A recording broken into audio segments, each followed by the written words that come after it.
My wife cheated on me and abandoned our daughters. Years later, she returns with another man's son to form a family. Some context.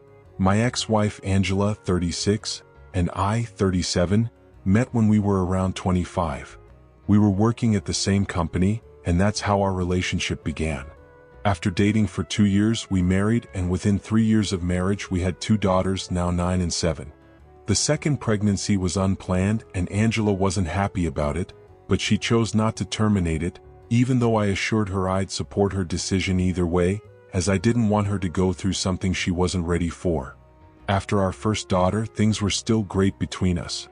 We were as in love as ever. But that changed after the second pregnancy. Angela became moody, irritable, and constantly criticized me or our eldest daughter. I assumed it was hormonal and tried to make peace with this new version of her, hoping it would pass. But things only got worse, and my daughter and I learned to walk on eggshells around her. I was handling everything, even though Angela was supposed to be a stay-at-home mom. She quit her job voluntarily after our first daughter, managing the household and caring for our eldest while I worked.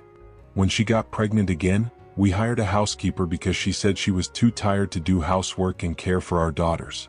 It stretched our budget, but I agreed since I wasn't earning enough to comfortably afford it, not wanting to upset her, especially during pregnancy.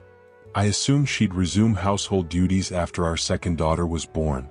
Let me be clear, I wasn't a husband who did nothing at home. After work, despite being exhausted, I helped as much as I could. I thought Angela would need a few months to recover post-birth, then we'd return to normal. But months passed and she showed no signs of change. Still moody, refusing to do any housework, just watching TV all day. She didn't even play with the girls, occasionally paying our neighbor to take them to the park. I don't want to sound resentful, but I felt it. I was working day and night and she wasn't doing the bare minimum. The housekeeper's cost for cooking, cleaning, and other tasks was straining us, and I was covering all expenses while trying to save for our daughter's future. Nearly impossible since Angela refused to contribute. After nearly 6 months since our youngest was born, I decided we couldn't continue like this. I needed to talk to her. Knowing it would be tough, I asked my parents to watch our daughters for a day and they agreed. I sat Angela down and said I knew she was tired after 2 pregnancies, but I needed her help. I explained that the housekeeper was too expensive, and I needed her to keep her promise to handle some household tasks so we could reduce the housekeeper's hours and save money. She rejected the idea instantly, saying she was too busy caring for the girls to do housework and that I should earn more instead of making excuses and blaming her for our financial situation. I tried explaining I was doing my best, but she needed to do her part if we wanted our marriage to work. I also mentioned she wasn't really caring for the girls, as the housekeeper told me they just watched TV with her for hours, glued to trashy reality shows. That was a mistake. She flew into a rage, accusing me of spying on her through the housekeeper. Then she launched into a tirade, saying she was done being manipulated, forced to do all the work while I did nothing but sit at a desk a few hours a day.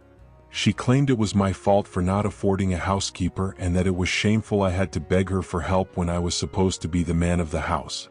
It was illogical. She grasped at anything to make it seem like she wasn't wrong for doing nothing all day, painting me as unreasonable for expecting her to contribute. The argument escalated. She called me a loser who couldn't afford a woman like her. I snapped, calling her a lazy cow who'd already failed as a mother, given how our eldest feared her, and was now failing as a wife. That comment hit hard. She shoved me forcefully. I lost my balance, fell backward onto the coffee table, shattering the glass and injuring myself. I was rushed to the hospital. She apologized and cried the whole time. Thankfully, I only hurt my back with superficial injuries, but it could have been worse. I no longer trusted Angela. I told her she had to move out as I didn't feel safe with her around the girls, fearing she might lose control with them. She begged for another chance. By the end of the week, we agreed she'd live with her parents temporarily and seek therapy. Only when a professional deemed her fit would I allow her back. Clearly, something was deeply wrong. Happy people don't act like that. She was willing to work on herself, and I didn't want my daughters to grow up without their mother, so I agreed not to divorce then and gave our marriage another shot. We also attended couples therapy while living apart. It was all futile. she ended up cheating on me. My parents moved in to help with the girls while Angela stayed with her parents. We attended weekly couples therapy and things seemed to improve for a while. I was in touch with her therapist, who said she'd been suffering from postpartum depression but was getting better. Her anger issues, previously absent, had spiraled when she pushed me, a wake-up call for both of us. This went on for nearly a year. Around the 6th month, I even let her visit the girls under my supervision. She was slowly becoming her old self and I was glad, feeling we could make it work. Then, suddenly, she stopped attending therapy without explanation and stopped responding to me. Her therapist assured me she was progressing, which didn't add up. For weeks, I tried to reach her, but she ignored me, saying she needed time for herself. After nearly 3 months of avoidance, I decided to visit her at her parents' house. I hadn't before because her parents disliked me, blaming me for driving her crazy and causing her behavior. She'd asked me not to visit to avoid drama, which we didn't need. But I broke that rule since she was acting distant, skipping therapy, and seeming disinterested even when she occasionally showed up. I could tell she was hiding something. When I arrived, she wasn't there. Her parents refused to tell me where she was and slammed the door in my face. I could see they enjoyed it and I had a bad feeling. I called Angela from their doorstep, but she didn't answer. Growing paranoid, I decided to snoop around and enter the house. I headed to the backyard, knowing her parents often left the kitchen door unlocked, but I didn't need to go that far. I saw Angela on the swing in their backyard, kissing a man I didn't recognize.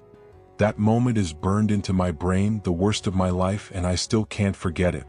The man pulled back when he saw me. When Angela turned, I was already walking back to my car. She caught up, trying to stop me, but I was in shock and didn't listen. She tried to grab me. I pushed her away, telling her not to touch me. She didn't, and I drove home, blocking her everywhere so she couldn't explain. I told my parents I wanted a lawyer and recounted what I'd seen. I didn't see or hear from Angela until we met with a court-appointed mediator for our divorce settlement. By then, I was a robot, functioning only for my daughters, emotionally shut down. I felt nothing even when I learned Angela was relinquishing her parental rights, choosing to be with the man, let's call him Jan, who I'd seen her with. He was her childhood friend. They drifted apart after high school but reconnected when she moved back to her parents. Apparently, she'd fallen in love with him. Her parents supported it, explaining why they stonewalled me. They'd always wanted her to end up with Jan and were thrilled she was choosing herself and her happiness, as if she'd ever done otherwise. The divorce was protracted because, despite cheating, she sought alimony. It took time, but my lawyer and I fought to ensure she got nothing, as I'd paid for everything while she did little but watch TV. 5 years since the divorce finalized, we achieved our goal. She left empty-handed. Those months were some of my darkest, but I couldn't give up. I had to care for my daughters who had no one else. My parents were invaluable, and I'll never thank them enough for supporting me while I balanced work and parenting. 5 years later, though the divorce seemed like the worst thing then, I'm grateful now. I wouldn't be where I am today without deciding to leave Angela. Life has treated me well since. I earn more, we've moved to a bigger house, and I only spend on myself and my daughters. My parents live nearby, visiting often, and I have loving friends. My daughters are as happy as can be.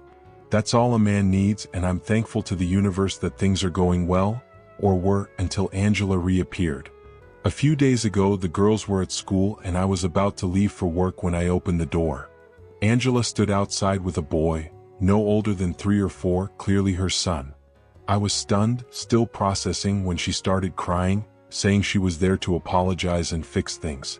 She claimed she was ready to be a family again and give our marriage another chance.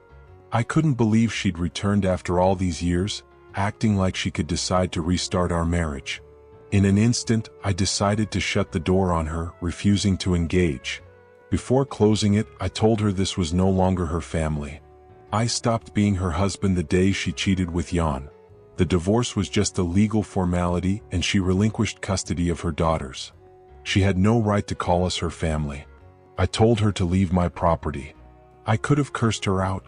I was furious, but I restrained myself for the boy's sake. I heard her crying outside for a few minutes but ignored it, ensuring the house was secure before leaving. When I got home from work, my parents called, demanding an explanation for rejecting Angela. They said she contacted them after I shut the door in her face, devastated. They admitted giving her my new address and encouraging her to visit, as she was divorcing Jan and had a chance to fix things with me. They'd been in touch with her for about a month, planning this. They believed it was time I considered my daughters, who needed a mother, and decided she deserved another chance, telling her where to find me and what to say. I was livid. They had no right to forgive her or give her another chance without asking me. It could have been disastrous if the girls were home. It was reckless. I told them as much, but they refused to admit fault, citing their help during my divorce and occasional childcare. They believed whether I reconciled with Angela was my business, but they had equal say in what was best for the girls. I found that absurd. They're my daughters, not theirs.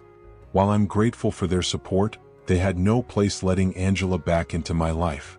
We argued, but they called me selfish for not giving her another chance, claiming they'd vetted her and were sure she'd changed. Even when I reminded them she'd relinquished her rights, they said it was insulting to think they'd endanger my daughters or me, accusing me of ruining their lives by being too arrogant to accept they needed their mother. It's been days and I don't think I was inappropriate or selfish. I stand by my decision not to give my ex-wife another chance to be a mother. Update 1. It's been about a week since Angela showed up at my door with her son, and I recently learned the truth about her relationship with my parents. It's so disturbing I don't know where to start, and I'm still struggling to process it. It's astounding how they all betrayed me without blinking. Apparently, not only did my parents give her my new address, but they'd been in contact with her the entire time. I'd cut her out after the divorce, but they didn't, believing she'd return someday.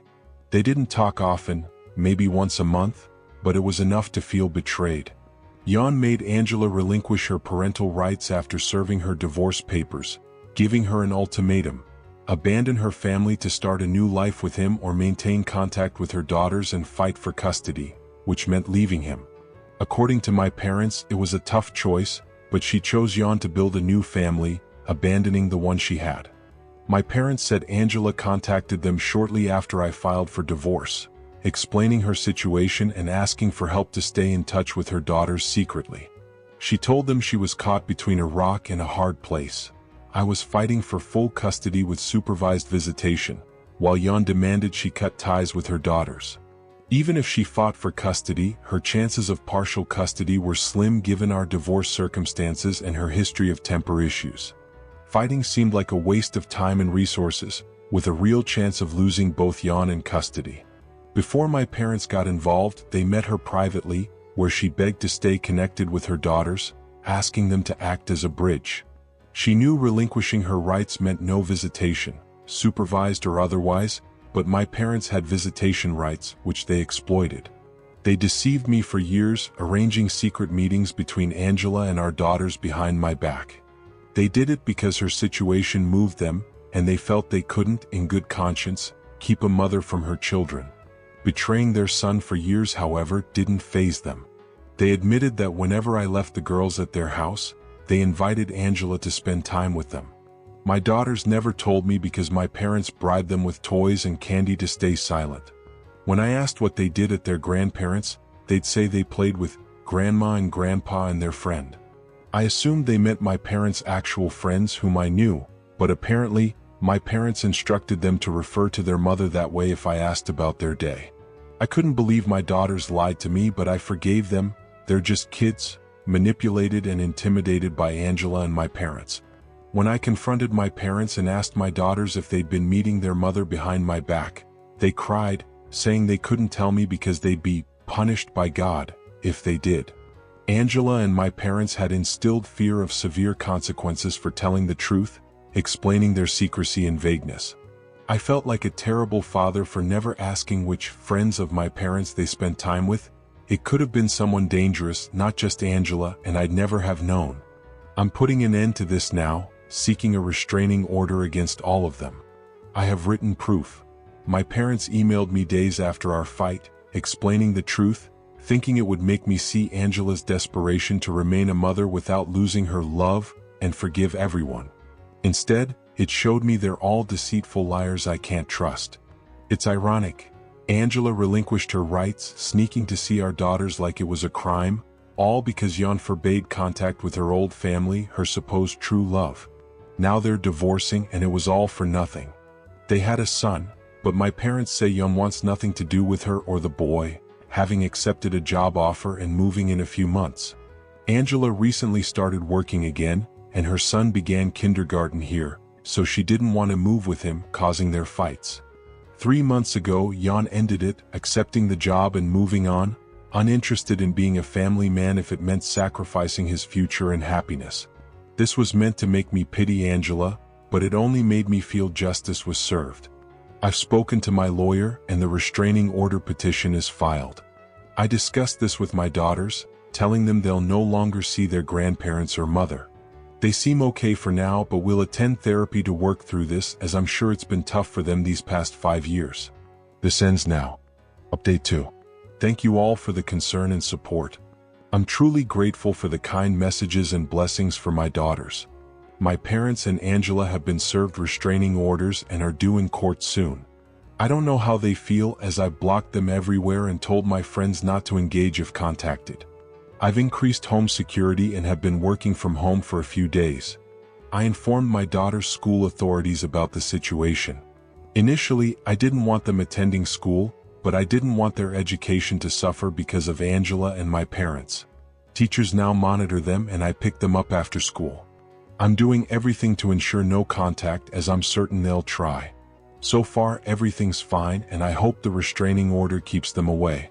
Update 3. A brief update. We secured the restraining order. For the next 5 years, those 3 will have to stay away from me and my daughters or face severe consequences.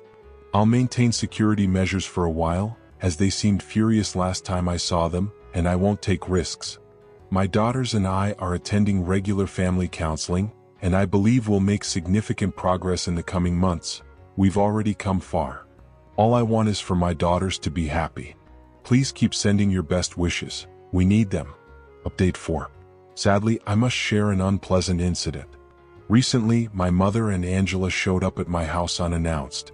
I was completely unprepared when I opened the door to find them standing there. Angela started yelling, demanding to talk, while my mother backed her with a defiant expression. I stayed calm, trying to de-escalate, asking them to leave, explaining it wasn't the time or place, and they were violating a restraining order. Angela refused, screaming, accusing me of tearing her family apart and denying her daughters. The situation grew tense and I realized reasoning was impossible. To protect my daughters, I sent them to their room, telling them to stay until I said otherwise. I kept Angela and my mother as far from them as possible. The argument dragged on with accusations and shouting. Eventually, I convinced them to leave, making clear I didn't want them on my property again, or I'd call the police. I considered it then but didn't want to further traumatize my daughters. I hope to meet my lawyer soon to discuss options. After they left, I comforted my daughters, explaining what happened as calmly as possible. It was tough for us all, but I hope we'll overcome it together. Angela's son wasn't there, which would have worsened things. I feel sorry for that poor boy living with such a mother. It can't be easy.